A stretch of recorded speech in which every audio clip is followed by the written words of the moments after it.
Okay, so body types. I'm gonna go over the biggest offenders. Usually people struggle the most with heavier body types, literally just because those tend to not be something that people study first. The thing that people usually study first are much thinner, lighter body types or more muscular body types. Don't do the pillowing effect. So when people draw heavier set body types, sometimes they'll go like, yes, this neck will stay the same, this head will stay the same. But now when they are larger, I will draw every single feature of the body like this, because this is how I draw somebody slightly larger. I switch everything to an oval and I don't do anything. Don't do that. That's offensive. Maybe not intentionally so. But your pillowing effect, what that does is instead of like actually drawing fat and muscle moves on the body, we just decide to bulk up everything in equal amounts, which is not how it works. Instead of doing the trapezoid, they're like, oh yes, I'll do it as an oval. And instead of doing the rectangle from the center, they're like, oh, I'll do it as a circle. What happens is that it looks like you're just putting pillows over all the areas that don't have joints, right? So if you just put pillows on the stomach, put pillows on the chest, pillows around your forearm, pillows around your bicep, right? You just put pillows around there, but the joints are left exposed. So that it creates this weird pillowed effect that looks like the Michelin Man, right? We don't want that. If you're gonna draw somebody who's a little bit heavier set, you wanna make sure that the entire body adequates for that. But it really does just take an understanding of how your muscles will connect. The areas that actually will thin out a lot is the ankle. The ankles don't have a lot of muscle nor fat on them, so they tend to get very, very thin as you get towards them. Your fat will still bulk up on top of the muscle that's on there, right? So your structure will still be there. And if you have somebody that's a little bit more muscular, I won't draw the full figure, but usually they're a bit more squared.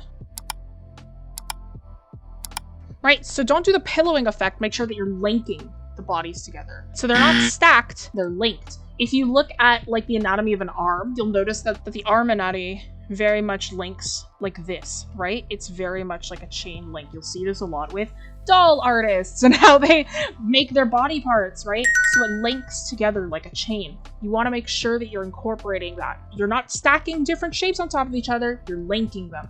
And don't restrain yourself. A lot of the times I'll see artists where they'll go like, yeah, I'm drawing a larger body type and it's only slightly larger. It's like going from like a size small to like a size medium. If you're trying to go for something that's a lot more heavy set, push yourself to go heavy set. Make sure you're trying to depict it accurately, but don't restrain yourself. So like I mentioned, the body links together like a chain. The individual who requested this specifically asked for shoulders and the neck, right? So when we have somebody who's like a little bit more, has a bit of a sharper jawline, right? It's the same deal. If we have our neck here, the neck will slot in between these two muscles on the side and connect at the collarbone, right? So if we have our shoulders here, this muscle right here kind of slots between the shoulder and the neck. So this is like a little bit more muscular. So that section would be a bit more exaggerated, right? The portion between the shoulders would be more exaggerated. If you'd like to support the channel and the creation of free arts education, become a member on Patreon. If we have somebody who's a little bit more heavy set, our necks, you call that a weaker jawline. A weaker jawline just means that it's not as sharp, right? So if we have like a very sharp pronounced jawline here on somebody who's a little more heavy set, we don't have that. So we have them bulked up a little bit more. And though it's not as defined as this, we will still have this space between the shoulder and the chest. You will still have your collarbone in there. There will still be this section between the neck and the shoulder, but now it's just all of the muscle structure that's supposed to be there is not as pronounced. Someone that's a little bit thinner, you will have that jawline, right? It will be stronger just because they're thinner. If the neck is thinned out, you'll be able to see this. And again, you'll still have this space and there will be a little bit visible, but it will not be as defined as over here. But now you do have that space between the neck and the shoulder's a little bit more visible, because now we're just a little bit scrawnier. So this area right here will be pretty hollow.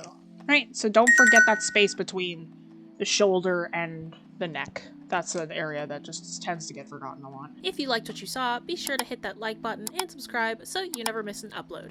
Join our art community with the links down below if you'd like to support the channel and the creation of free arts education. Become a member on Patreon for working files, behind-the-scenes posts, and discounts on our class offerings. If you enjoyed this video, here's a couple other videos you can check out next.